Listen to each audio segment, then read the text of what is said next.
Buenos días, mis hermanos.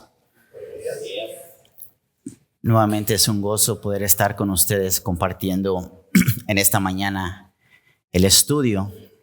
Estamos estudiando el capítulo 9 de la Confesión Bautista de Fe y estamos viendo el tema del libre albedrío.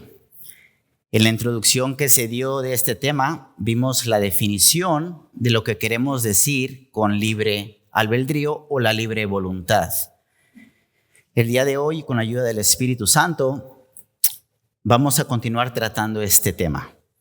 A mí me corresponde el párrafo 3 del capítulo 9, donde vamos a tratar el libre albedrío en el estado de pecado. En otras palabras, hermanos, vamos a ver la doctrina de la incapacidad del ser humano. Ahora, es importante recordar que la libertad del hombre, desde que Dios nos creó, todavía la tenemos y la seguiremos teniendo. Pero esa libertad se ve afectada cuando la vemos relacionada con la naturaleza del ser humano. En Génesis capítulo 2, Dios creó a Adán y Eva y se encontraba en un estado de inocencia, un estado donde tenía la capacidad de pecar y la capacidad de no pecar, ¿verdad? Esto fue lo que enseñó nuestro hermano Jesús el domingo pasado. Pero después de la caída, después de que ellos pecaron contra Dios, esa libertad ahora se ve condicionada. Ahora el hombre solo puede pecar. Más adelante, en este capítulo 9 de la confesión, el hermano Daniel nos va a enseñar del estado de gracia, el estado donde cada uno de los santos estamos, cada uno de los hijos de Dios. Después el hermano Jesús nuevamente nos va a enseñar en el estado de glorificación, ese estado donde estaremos con nuestro Salvador. Entonces, la vez pasada se dijo que el hombre en su estado de inocencia tenía la libertad y el poder, no solo para querer lo que Dios quería, sino también para hacer lo que era bueno y agradable a Dios. También vimos que ese estado de inocencia no era estable, ¿verdad? Adán y Eva podían caer de dicho estado. El hombre se encontraba en la condición de que sí podía hacer lo bueno delante de Dios, pero que esa capacidad y esa pureza sería manchada con un solo pecado, hermanos. Un solo pecado fue suficiente para que la naturaleza con la que fuimos creada perdiera su condición. En ese estado de inocencia, el hombre podía no pecar. El hombre tenía la condición para poder escoger entre obedecer a Dios y no. Y como ya sabemos, Adán decidió desobedecer. Y eso trajo grandes consecuencias. Y de eso vamos a estar hablando en esta mañana. Así que comencemos tratando este tema, mis queridos hermanos. Párrafo 3 del capítulo 9. Dice así: el hombre, por su caída en un estado de pecado, ha perdido completamente toda capacidad para querer cualquier bien espiritual que acompañe a la salvación. Por consiguiente, como hombre natural que está enteramente opuesto a ese bien y muerto en el pecado, no puede por sus propias fuerzas convertirse a sí mismo o prepararse para ello. Vamos a orar. Señor Padre Santo, nuevamente te damos gracias, Señor, por Cristo Jesús, porque fue Cristo quien nos rescató de una muerte eterna, Señor. Estábamos completamente muertos, y no solo muertos, también éramos esclavos al pecado y no podíamos ver a Cristo, Señor. Estábamos ciegos, pero Cristo, en su buena voluntad, en su misericordia y gracia, tenía preparado un cordero para aquellos a los que Él quería salvar. Y nosotros estamos aquí, Señor, agradecidos porque ese cordero nos limpió. Y hoy podemos alabar estos himnos y cánticos con gran gozo, Señor, porque son realidad en nuestras vidas, porque hemos pasado de muerte a vida y hoy somos tuyos, Señor. Por eso te pedimos, Padre, que lo que vayamos a ver en esta mañana nos de gozo a los que por gracia somos salvos, pero también trae salvación a aquellos que siguen muertos en sus delitos y pecados. A Cristo Jesús damos toda la gloria y toda la honra. Amén.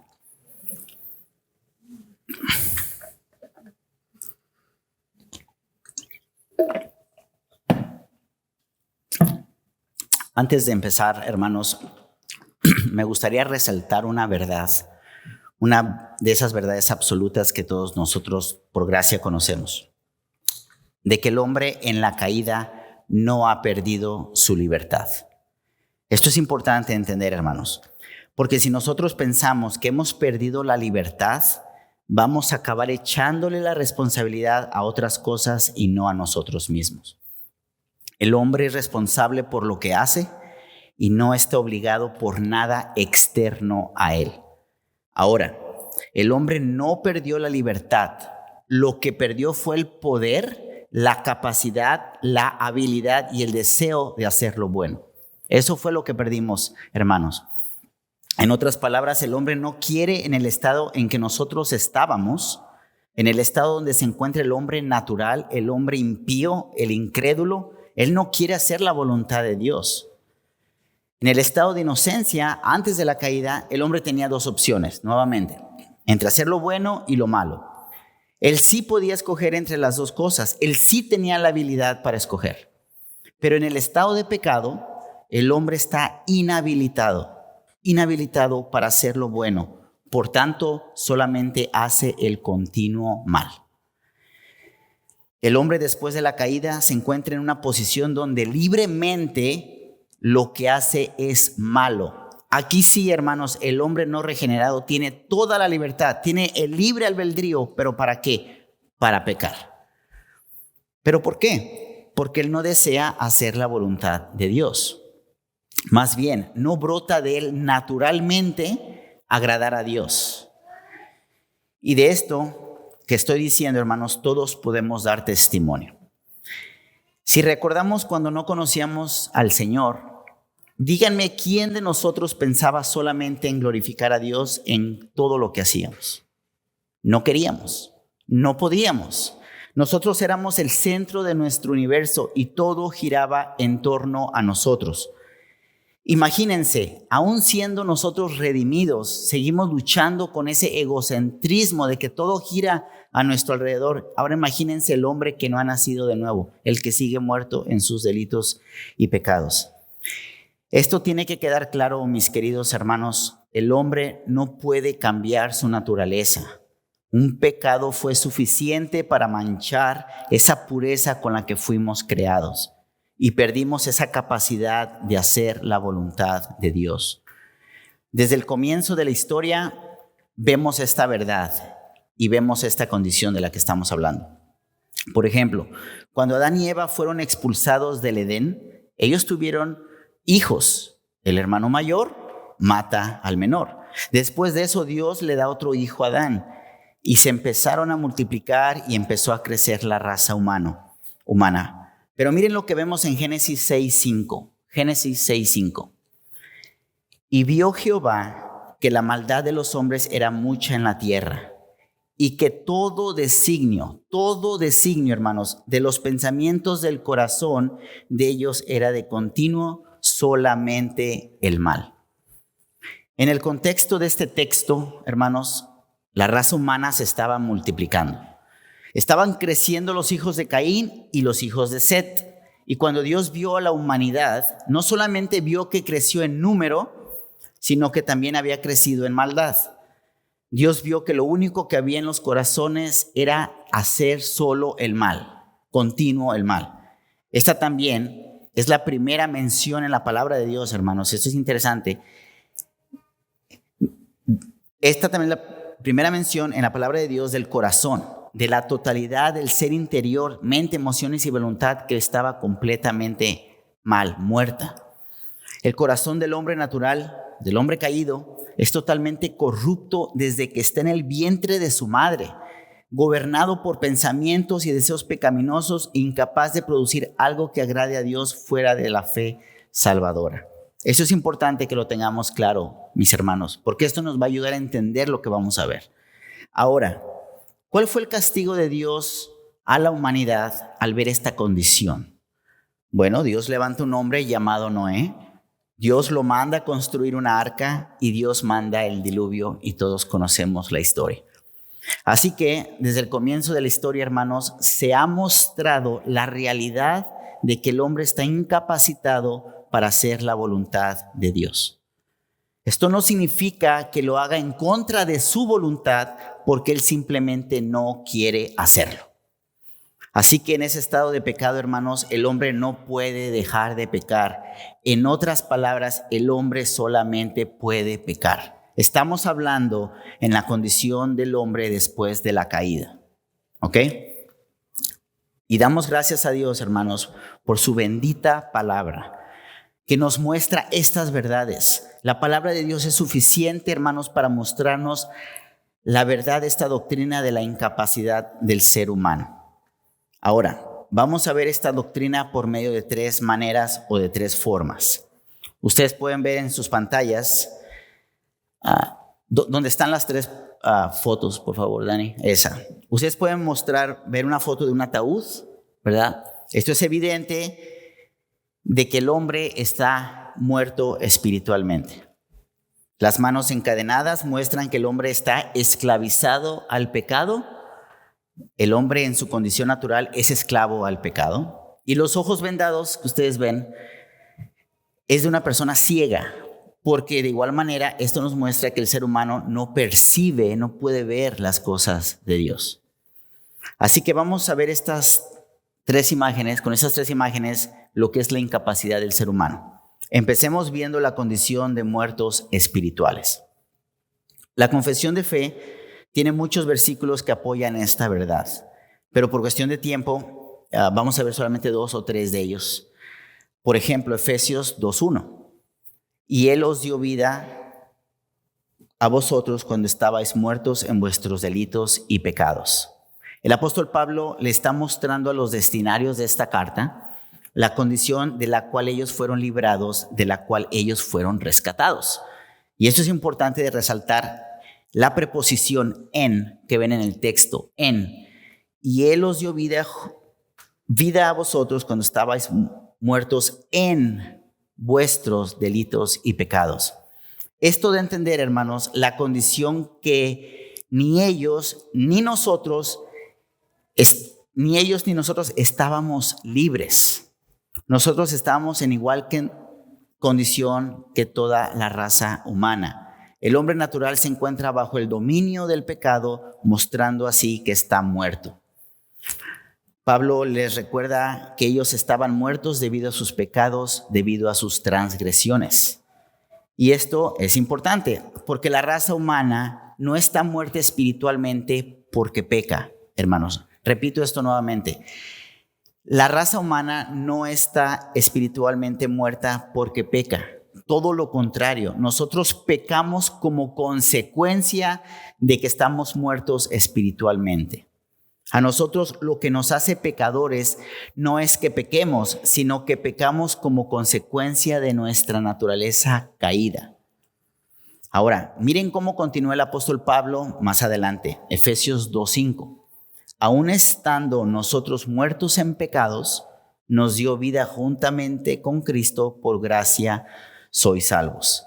Aquí el apóstol nos está mostrando que nadie, absolutamente nadie, está exento de esta condición de muerte espiritual. Ni siquiera el mismo Pablo, él mismo se está incluyendo en esta afirmación, aún estando nosotros muertos en pecados. Nadie, mis queridos hermanos, absolutamente nadie está exento de esa condición. Ahora, en Mateo 8:22 encontramos algo interesante. Jesús le dijo, sígueme, deja que los muertos entierren a sus muertos. Muchos que no conocen el contexto de este texto, a primera vista podríamos decir que es un poco duro lo que dice nuestro Señor Jesucristo, ¿no creen? Pero si lo ponemos en contexto, nuestro Señor Jesucristo venía de hacer milagros en el pueblo. Él venía de sanar un hijo del centurión, curó a la suegra de Pedro, restauró la vista de un ciego, cura a un leproso, levanta le llevaron endemoniados e inclusive la gente se empezaba a amontonar. Y era demasiado lo que estaba pasando ahí. Y en un versículo anterior, en el versículo 21, miren lo que dice. Otro de sus discípulos o un seguidor le dijo: Señor, permíteme que vaya primero y entierre a mi padre. Este hombre decía que quería seguir al Señor, ¿verdad? Señor, permíteme que vaya primero y entierre a mi padre.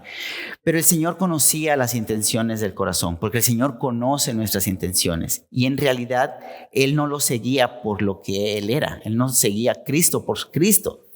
Y es cuando el Señor responde: sígueme, deja que los muertos entierren a sus muertos. Nuevamente, a primera vista se podría decir que el Señor no quiere que este hombre vaya y entierre a su padre, ¿verdad? Eso no es lo que está diciendo el texto, porque el padre de este hombre probablemente no estaba muerto. Lo que este hombre está pidiendo era como una demora, un retraso antes de seguir a Cristo. Señor, espérame, déjame hago algo y después voy y te sigo. Pero lo que el Señor quiere decir, parafraseando, deja que el mundo que está espiritualmente muerto cuide las cosas del mundo o se encargue de las cosas del mundo. En otras palabras, los muertos espirituales están preocupados con los asuntos de este mundo, hermanos. En otras palabras, los muertos espirituales no están preocupados en Cristo, están preocupados en su condición pecaminosa y muerta. Miren lo que dice también Mateo 23, 27. Ay de vosotros, escribas y fariseos hipócritas, porque sois semejantes a sepulcros blanqueados, que por fuera a la verdad se muestran hermosos, pero por dentro están llenos de huesos de muertos y de toda inmundicia. Juan 5, del 24 al 25, de cierto os digo, que el que oye mi palabra y cree al que me envió, tiene vida eterna y no vendrá condenación, mas ha pasado de muerte a vida. De cierto os digo, viene la hora y ahora es, cuando los muertos oirán la voz del Hijo de Dios y los que la oyeren vivirán. La vida gloriosa del reino venidero ha llegado a este mundo, hermanos, en Jesucristo. Y esto es para aquellos que están en unión con Él a través de la fe en Él. Por eso solamente Cristo trae resurrección espiritual a los muertos. Hermanos, lo que por gracia estamos vivos espiritualmente, no estamos preocupados con las cosas del mundo, más bien buscamos primeramente el reino de Dios. Mateo 6:33, mas buscar primeramente el reino de Dios y su justicia, y todas estas cosas os serán añadidas. Y Colosenses 3:1, ya lo vimos, si pues habéis resucitado con Cristo, si habéis muerto y resucitado con Cristo, buscad las cosas de arriba, donde está Cristo sentado a la diestra de Dios. De regreso al discípulo que quería seguir al Señor. Si este no seguía al Señor y seguía estando en el mundo, eso mostraría que él estaba muerto espiritualmente. Así que la palabra de Dios, hermanos, es clara en mostrarnos la condición en la que se encuentra el hombre natural. Primera de Juan 3:14, nosotros sabemos que hemos pasado de muerte a vida en que amamos a los hermanos. El que no ama a su hermano permanece en muerte. Pregunta, ¿cuál es la evidencia de que hemos pasado de muerte a vida? En que amamos a nuestro prójimo. El amar a nuestro hermano es equivalente a decir que hemos pasado de muerte a vida, hermanos. Es hermoso que Dios en su gracia nos haya permitido gozarnos en el amor al hermano, para mostrarnos que realmente ya no estamos muertos. Y aquí mismo en 1 de Juan 3:14 vemos también claramente que estábamos muertos. ¿Acaso no es una muestra de que el mundo está muerto y de que ellos no se aman entre ellos? Si nosotros nos amamos, hermanos, por gracia, es porque ya no estamos muertos, porque Dios nos dio vida juntamente con Él. El hombre natural no muestra ese amor que Dios demanda, y eso es una evidencia de que está muerto espiritualmente y que no puede hacerlo. Sin embargo, hermanos, esta no es la única condición en la que la palabra de Dios describe la condición del ser humano en su estado natural. o en su estado después de la caída. También dice que estaba esclavo al pecado, esclavo al pecado. No solamente muerto espiritualmente, sino que estábamos esclavos al pecado. La confesión cita Romanos 6:16. Miren lo que dice ese texto. ¿No sabéis que si os sometéis a alguien como esclavos para obedecerle, sois esclavos de aquel a quien obedecéis, sea del pecado para muerte o sea de la obediencia para justicia? Aquí el apóstol Pablo claramente está diciendo que la persona es esclava a aquel a quien esta persona obedece. Ahora, el contexto de este pasaje es que Pablo viene hablando de la santidad, ¿verdad? Todos sabemos eso. Pablo ha dicho que nosotros en Cristo no cumplimos la ley como buscando salvación, sino que vemos en ella, en la ley, la muestra de la santidad de Dios y vemos también la voluntad de Dios. Entonces ya no estamos bajo la ley en ese sentido. Y en un versículo anterior, el apóstol Pablo responde, ¿qué pues? ¿Pecaremos? Porque no estamos bajo la ley, sino bajo la gracia en ninguna manera. Aquellas personas que están entregadas a servir el pecado, hermanos, son esclavos del pecado y eso los lleva a la muerte. Pero el hombre justificado, el que está justificado por Cristo, es liberado de la esclavitud del pecado. Permítanme darles un ejemplo de lo que estoy diciendo. Cada uno de nosotros tenemos un pecado con el que estamos trabajando o luchando o mortificando de una manera especial. Puede ser un pecado con el que estamos luchando constantemente y nos causa dolor, estremece nuestra vida, nos incomoda y nos hace sentir que estamos deshonrando al Señor. Pero si continuamos cayendo en el pecado y no estamos haciendo uso de los medios de gracia que Dios ha dejado para mortificar el pecado, este se puede convertir en algo tolerable. Ese pecado ya se convierte en algo tolerable. Pero el pecador redimido, hermanos, él continúa dependiendo de su Señor para mortificar su pecado. No permite que llegue a ser tolerable para su vida, porque él sabe que el pecado ya no tiene dominio sobre él. Ahora, eso somos nosotros como creyentes. Ese es un ejemplo de un pecador justificado. Ahora imagínense a la persona incrédula, al hombre natural, el que no tiene el Espíritu Santo que le capacita para confrontar y mortificar su pecado. Y es porque el hombre natural está esclavo al pecado y no tiene la capacidad para hacer lo bueno. Este es un ejemplo donde podemos ver que el que comete pecado, esclavo de él es. Por eso el apóstol Pablo muestra esto para hacerles evidente a ellos que o son esclavos de Dios o son esclavos del pecado.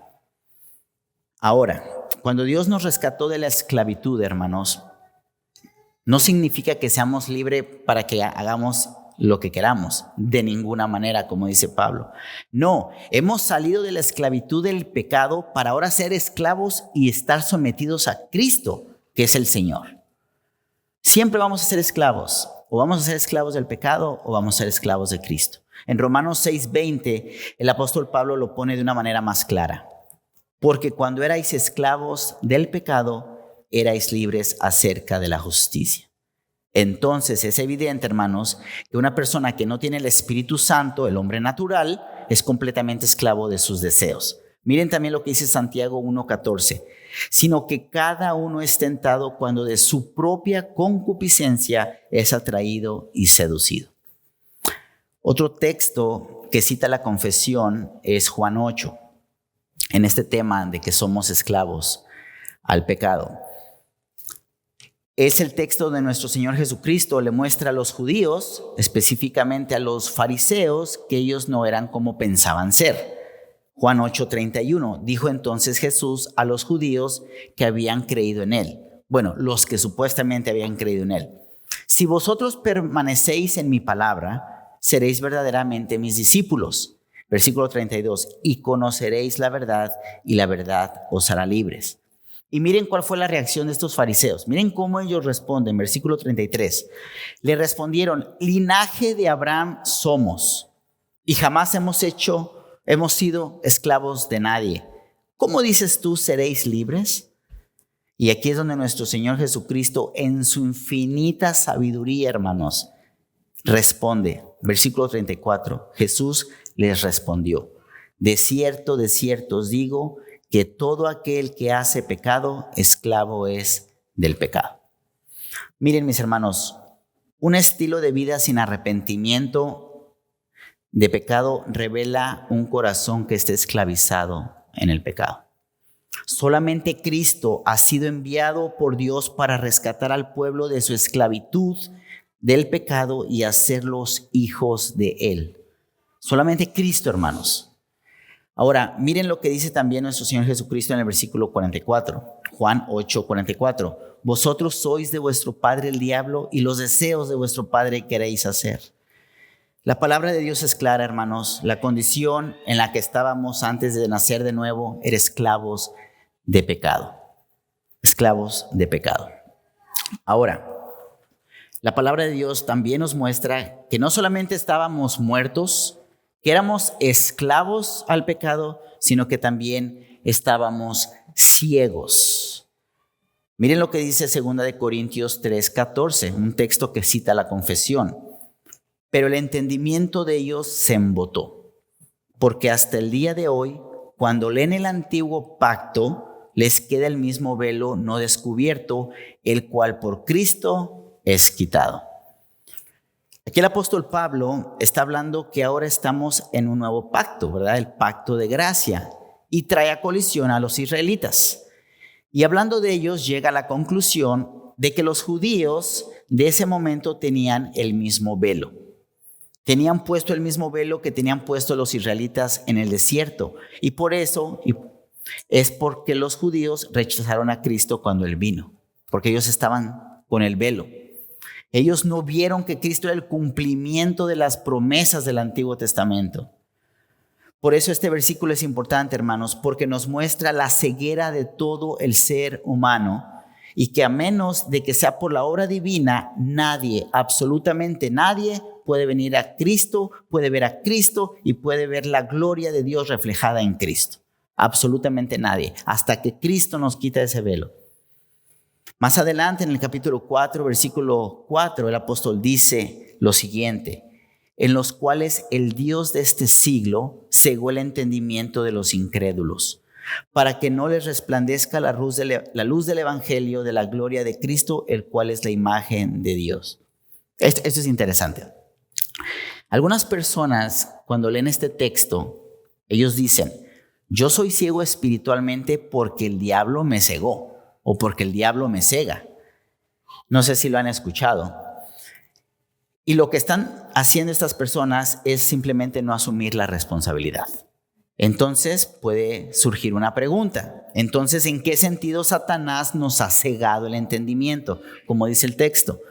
Bueno, Satanás lo único que hace, hermanos, es proveyendo de este medio de sistema pecaminoso que hay en el mundo, ofreciéndonos y dándonos una provisión ilimitada de acceso a todo lo que nos pudiéramos imaginar.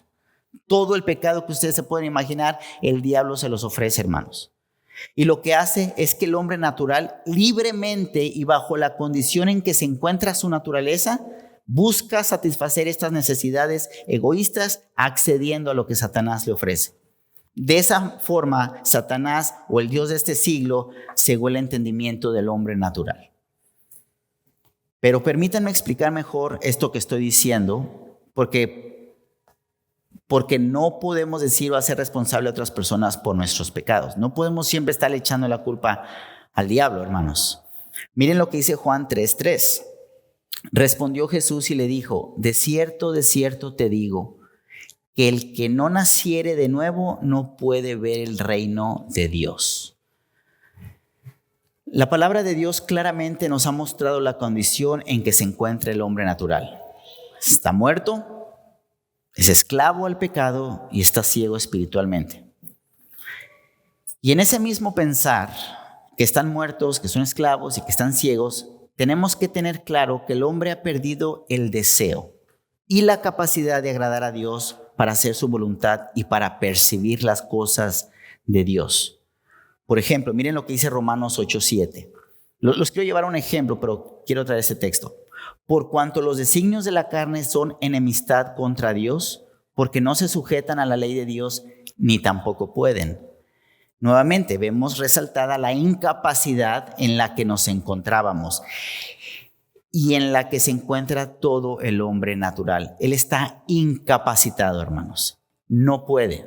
No está medio muerto o está ahí esperando que lo salven. Él está muerto, incapaz. Pero es necesario que entendamos esto, mis hermanos, que el problema es mucho más profundo que las obras que hace el hombre no redimido. Es mucho más profundo que esto, porque es que los actos de desobediencia son simplemente manifestaciones externas de la condición en la que se encuentran. El problema es que ellos, los incrédulos, el hombre natural, no se sujeta a la ley de Dios ni tampoco puede. Y esto por la condición en la que se encuentra, una condición en la que solamente pueden hacer el mal. Miren lo que dice 1 Corintios 2:14. Pero el hombre natural no percibe las cosas que son del Espíritu de Dios, porque para él son locura y no las puede entender porque se han de discernir espiritualmente. Este texto es clave cuando estamos hablando de la doctrina de la incapacidad del ser humano o de la depravación total. Y lo que es interesante, hermanos, es que la palabra en griego que se está usando aquí para traducir percibe, señala en realidad el concepto de aceptar. Aceptar. Es como decir, pero el hombre natural no acepta las cosas que son del Espíritu de Dios. Y esto es importante porque eso nos muestra que no es un problema de intelecto. No es un problema que él simplemente no entendió las cosas de Dios. Cuando nosotros predicamos el Evangelio, hermanos, y la persona lo rechaza, no es que él no lo entendió. Nosotros podemos predicar el Evangelio racionalmente y lo entienden. El incrédulo entiende que es un pecador y que Cristo murió por sus pecados. Ese no es el problema, hermanos. El problema es que eso nada más llegó al intelecto. El hombre natural entiende los argumentos intelectuales que nosotros le podamos dar. Pero que lo entienda no significa que lo acepte. Son dos cosas muy distintas, hermanos. Para que se acepte el Evangelio se necesita una obra de Dios. Y este versículo nos sirve para entender que el hombre natural está incapacitado para percibir o para aceptar las cosas de Dios. No porque no las entienda nuevamente, sino porque no las acepta. No puede. Y esta verdad también la vemos reflejada en el Antiguo Testamento. Jeremías 13:23, un texto que cita la confesión, dice lo siguiente: ¿mudará el etíope su piel y el leopardo sus manchas? Así también, ¿podéis vosotros hacer bien estando habituados a hacer mal?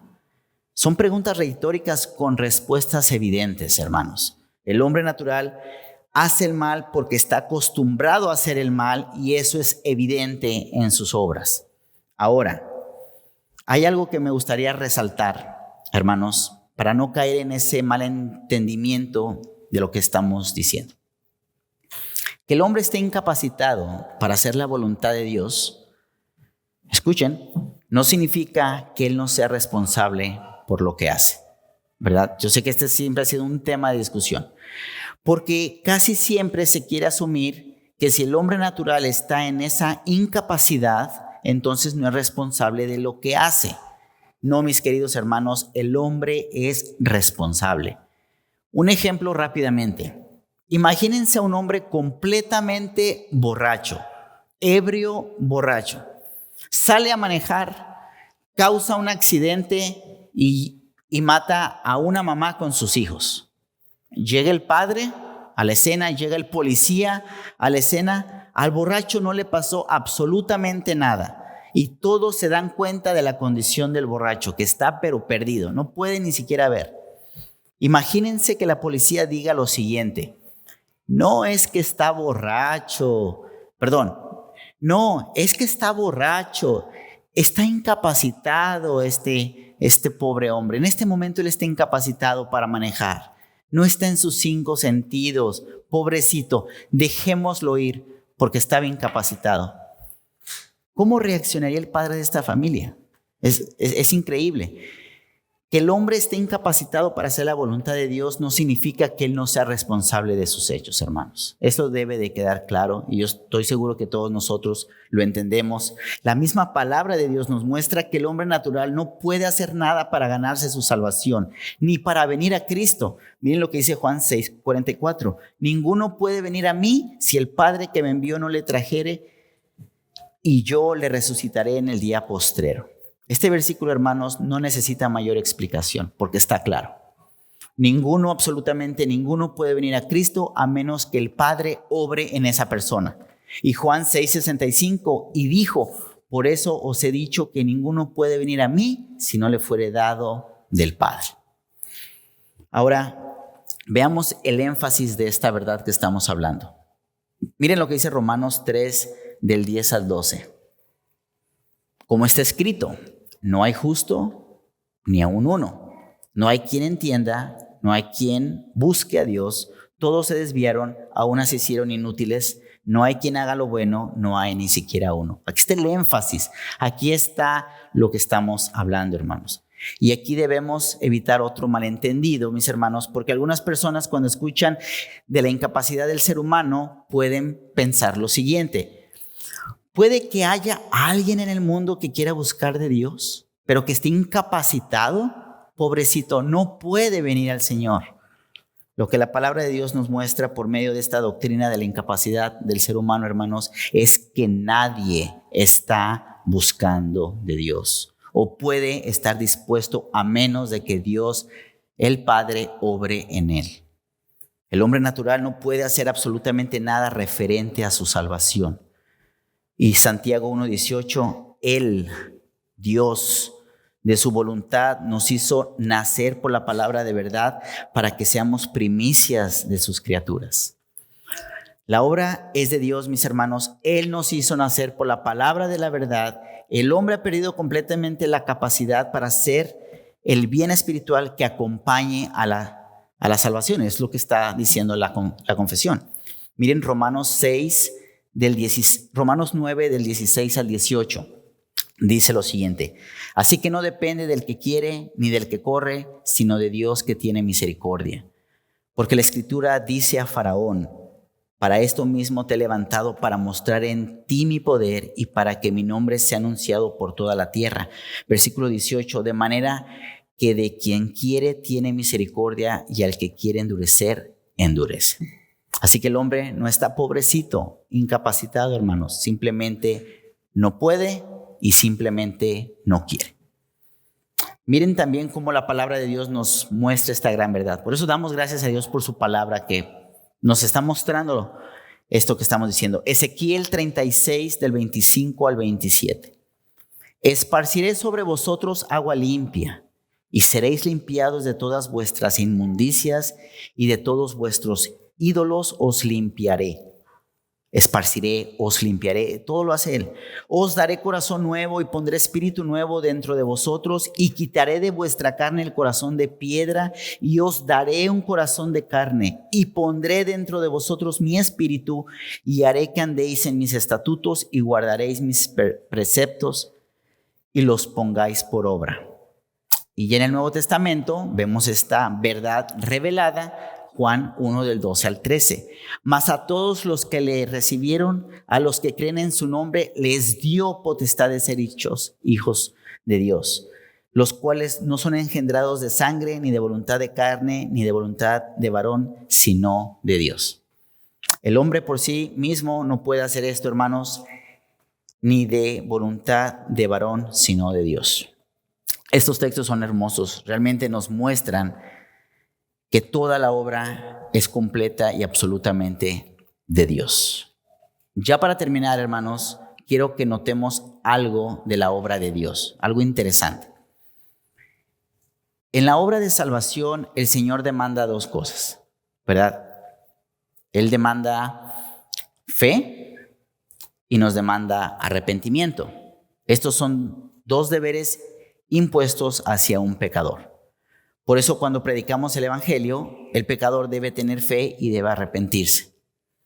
Pero lo importante aquí, mis hermanos, es que tanto la fe como el arrepentimiento son dones de Dios. Son regalos de Dios. 2 Timoteo 2:25 dice que con mansedumbre corrija a los que se oponen, por si quizás Dios les conceda que se arrepientan para conocer la verdad. El arrepentimiento es un regalo de Dios para conocer la verdad y escapar del lazo del que están cautivos a voluntad. Filipenses 1:29 dice, porque a vosotros os es concedido, escuchen esta palabra, concedido a causa de Cristo, no solo que creáis en Él, sino también que padezcáis por Él. Esto es hermoso, hermanos. Miren, la palabra en este texto concedido, no sé si sabían, pero es una palabra que deriva de gracia. Lo que significa que el creer en Cristo es un regalo inmerecido. No porque el Señor haya visto en nosotros alguna cosa, algún mérito, sino porque estábamos incapacitados. Hermanos, aunque se requiere que los hombres se arrepientan y crean para ser salvos, hasta la fe y el arrepentimiento son regalos de Dios. Y eso nos muestra claramente, mis hermanos, que el hombre no puede por sus propias fuerzas convertirse a sí mismo o prepararse para la salvación, como dice la confesión. Es lo que estamos viendo. Y antes de pasar a las aportaciones, o si tienen alguna pregunta, miren lo que dice Efesios 2:8. Porque por gracia sois salvos por medio de la fe. Y esto no de vosotros, pues es don de Dios. Ni la gracia ni la fe es de vosotros. Son dones hermosos, preciosos que Dios le dio a muertos, que estábamos incapacitados, encadenados en el pecado y no podíamos ni siquiera ver. Yo creo que los textos que hemos visto hoy, hermanos, son claros para mostrar la condición en que se encuentra el hombre natural, el hombre incrédulo. Él estaba muerto, él está esclavo y él está ciego. Allá afuera no hay personas queriendo seguir a Cristo o queriendo buscar a Cristo. No son pobrecitos, incapacitados. Simplemente no pueden. Su naturaleza no les permite hacerlo. Lo único que les permite hacer, la única libre voluntad o libre albedrío que esas personas tienen es pecar como ellos quieran. No hay límite como quieran pecar, porque son libres a pecar. No lo hacen porque no pueden, están incapacitados y no quieren. Por eso, Cristo es el único que nos puede dar vida y vida eterna, hermanos. Nos redime. Esto significa que nos compra con su sangre para ser libres del pecado y ser esclavos ahora de Él. También nos da de su Espíritu Santo para poder ver su gracia y misericordia. Tenemos un Redentor. Y le decíamos hace mucho tiempo a los niños, un Redentor te compra de tu esclavitud, pero no nada más te compra de tu esclavitud y ya te deja libre, no, te hace esclavo de Él y te da todas las riquezas de su gracia. Eso es hermoso, hermanos. Gloria a Cristo por tan hermosa salvación que tengamos en Él. No sé si hay algún comentario o alguna. Bueno, creo que el tema es claro.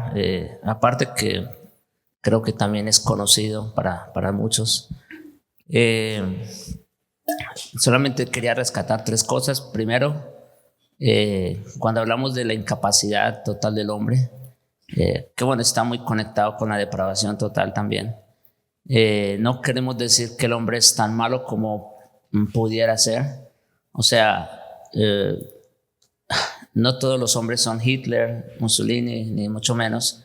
Y ni siquiera ellos pudieron ser tan malos como de alguna manera pudieran llegar a ser, porque otra vez Dios está en control de todas las cosas y de alguna manera Él en su gracia común restringe tanta maldad, ¿no? Entonces, eso por un lado. Y también por otro lado, eso no quiere decir que el hombre, digámoslo así, no haga ningún bien en absoluto. El hombre puede hacer un bien relativo. O sea, una persona puede ayudar a otra dándole una limosna o ayudándolo con X cosa.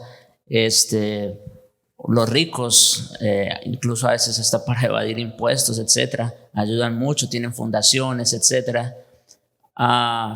Y eso es un bien relativo, porque es un bien que se le hace a otras personas, ¿ve? Pero el bien del que se está hablando aquí, del cual el hombre está incapacitado, está directamente enfocado con relación a Dios. Y por eso, por ejemplo, en el texto de Romanos 3, no hay quien busque a Dios. O sea, nuestra incapacidad en este sentido es directamente con relación a buscar al Señor, a estar en comunión con Él. O sea, no, en ese sentido es que no hay quien, o en ese sentido es que están todos incapacitados para hacerlo por su propia cuenta.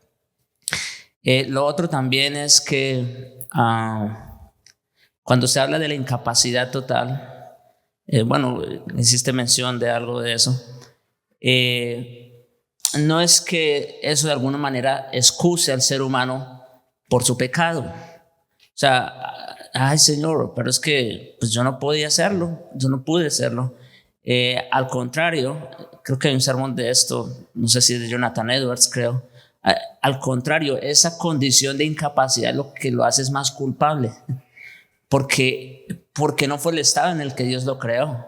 ¿Ve? Y entonces, de alguna manera, esa incapacidad no lo exime de su responsabilidad de hacer el bien delante del Señor. Y por otro lado, cuando hablamos de libertad, nosotros lo hemos dicho, que el hombre es libre de actuar conforme a su naturaleza. Y yo creo que esa es la clave aquí.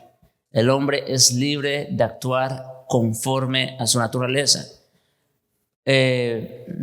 No estamos diciendo que el hombre tiene libertad absoluta, ¿verdad?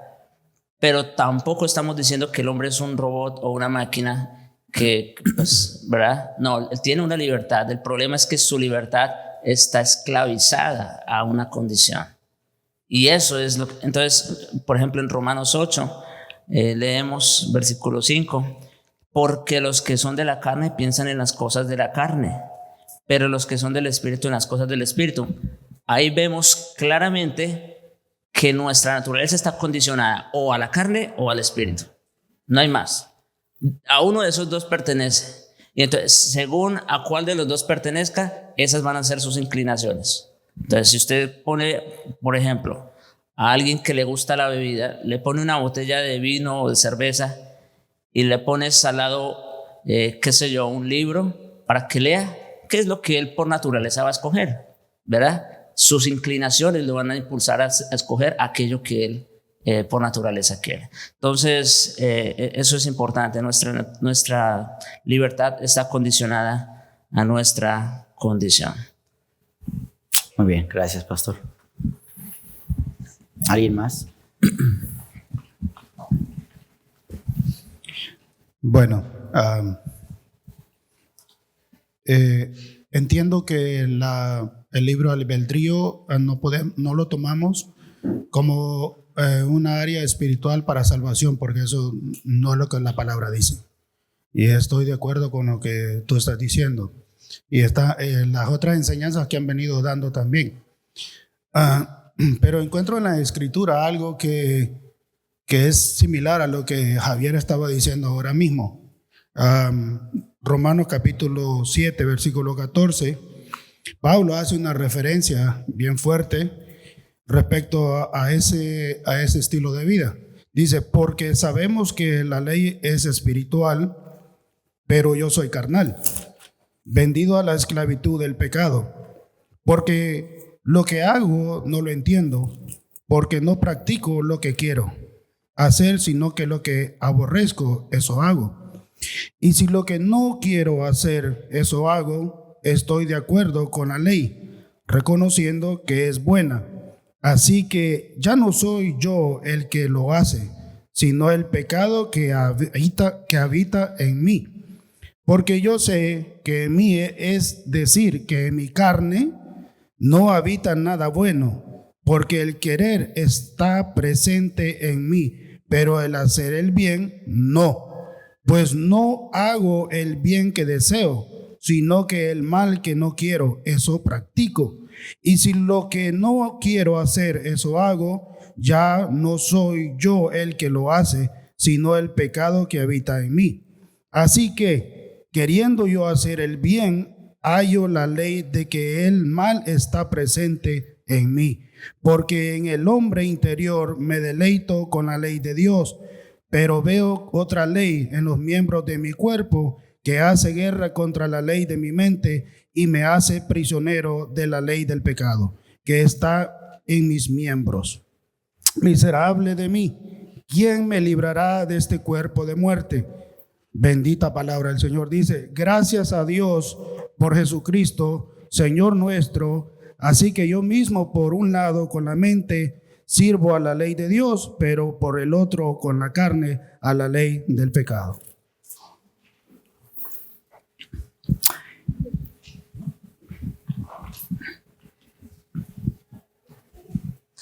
Sí, ese texto creo que lo hemos traído otras veces también. También ahí en la página o en el canal está la prédica de Romanos 7, si quieren escucharla.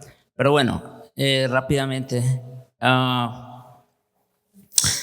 Pablo está hablando allí precisamente de la lucha que todos tenemos con el pecado. Pablo mismo estaba experimentando esa lucha, por eso lo pone en primera persona, ¿verdad? Ok, pero, y no voy a abundar porque tampoco tengo mucho tiempo, pero solamente quiero decir esto. Bueno, no sé si era la misma versión la que él estaba leyendo, pero hay dos palabras que como que no y que no están aquí en esta versión. Usó la palabra esclavitud y la palabra práctica, que no aparecen aquí en el texto. Y eso hace toda la diferencia. Porque el creyente, si bien tiene una lucha con el pecado, número uno, no está esclavizado al pecado. Y el creyente, aunque peca, no practica el pecado. Eso es diferente. Y de hecho, me gusta la analogía que usa Pablo, por ejemplo, en el versículo 23, para ser más exacto, dice: pero veo otra ley en mis miembros que se revela contra la ley de mi mente y que me lleva cautivo a la ley del pecado que está en mis miembros. Noten que Pablo aquí utiliza la palabra cautivo en lugar de decir esclavo. Entonces, ¿por qué? Porque una cosa es ser esclavo de algo de tal manera que no puedes hacer más nada que eso a lo cual estás limitado, y otra cosa es ser cautivo. Una cosa es, por ejemplo, pelear, ser a favor de de una guerrilla o del ejército contrario, y otra cosa es que ellos te secuestren o te lleven cautivo. Entonces, esa es la analogía que Pablo está usando aquí. No es que el creyente, no es que el creyente sea esclavo o esté en el bando opuesto. No, es que por causa de nuestro pecado remanente, muchas veces sí somos tomados cautivos del pecado. Otra vez, son dos cosas completamente distintas. Y por eso, obviamente, él tiene que terminar diciendo eso: miserable de mí, que me librará este cuerpo de muerte. Será lo que él más deseaba. Entonces, creo que era importante hacer esa aclaración. Ahora, y una cosa más: ¿por qué Pablo repetidas veces dice que por un lado él se deleita en la ley de Dios, pero por otro lado ve otra ley que lo lleva cautivo al pecado? Bueno, en diferentes formas lo dice. Ese hombre interior, hermanos, nosotros debemos reconocer, y aquí esto es clave, que ese hombre interior no es otro que el Espíritu Santo de Dios en nosotros. Es Él el que desea, el que anhela a Cristo, el que se somete a Cristo. Y es por esa razón que nosotros ya no practicamos el pecado, también como dice Juan en su primera carta. Nosotros caemos en pecado, que es una cosa, pero no lo practicamos porque la simiente de Dios está en nosotros. Entonces, otra vez, una cosa es caer en un pecado, otra cosa es practicarlo. Una cosa es ser esclavo del pecado, otra cosa es ser cautivo, ¿sí? Ser cautivado por el pecado. Y una cosa es el hombre interior, que es el Espíritu de Dios en nosotros, y otra cosa es la carne o esas inclinaciones con las cuales todavía luchamos. Y el hermano Daniel, que va a hablar del estado del ser humano en el estado de gracia, él va a abundar un poquito más en este tema de un creyente. Aquí estuvimos viendo del hombre natural, el hombre que no ha sido regenerado por Cristo. Pero bueno, vamos a orar, hermanos, para poder sí. Bueno, ya ahorita ya lo aclaraste, como que nada más para que no haya confusión. O sea, estuvo bien lo que trajo el hermano Wilson, pero ese ya es otro estado. O sea, para que no haya esa confusión. Sí. En el estado en el que tú estabas hablando, ese antes de ser regenerados de la fe. Lo que los versículos que trajo de Romanos 7 ya es después de haber sido regenerados. Entonces, bueno, creo que el tema la iglesia ya lo conoce bien, pero para los que están todavía aprendiendo, o sea, que no vaya a haber esa confusión, porque podría parecer que hay una contradicción en lo que tú dijiste con Romanos 7, ¿no? Pero lo acabas tú de decir, que ya me ganaste, que este es otro estado. O sea, ya aquí estamos nosotros en el estado de la gracia. No estamos en la caída, no estamos en nuestros pecados, no estamos muertos en nuestros delitos y pecados. Aquí ya estamos regenerados y en el estado de la gracia. Esa era la aclaración. Muy bien, gracias, Daniel. Vamos a orar, hermanos. Padre Santo, Dios Todopoderoso, nuevamente te damos gracias por Cristo Jesús, quien nos dio vida cuando estábamos muertos, que nos rescató cuando estábamos esclavos al pecado y que nos dio ojos espirituales que pueden ver la gloria de Cristo cuando estábamos ciegos. Señor, es Cristo quien ha hecho la obra hermosa en cada uno de nosotros. Es Cristo el motivo por lo que estamos aquí. Es Cristo lo que necesitamos. Es Cristo lo que queremos que esta iglesia nos dé, Señor, porque es lo único que puede cambiar nuestros corazones. Es el único que da vida, es el único que santifica, es el único que lleva al Padre. Él es el camino, Él es la verdad, Él es la vida. Señor, que sea una realidad de nosotros de estar agradecidos por la obra redentora de nuestro Salvador. Y que nuevamente, Padre, si hay alguien aquí que sigue muerto, esclavo y ciego, ten misericordia de él, Padre. Sálvalo si es tu voluntad salvarlo, para que él pueda ver lo glorioso que es ser redimido por alguien tan hermoso como nuestro Señor Jesucristo. Que la sangre que nos cubrió nuestros pecados y nos limpió, también los cubra a ellos, Señor, y puedan ellos también experimentar el gozo que hay en la salvación. En el nombre de Cristo Jesús oramos. Amén.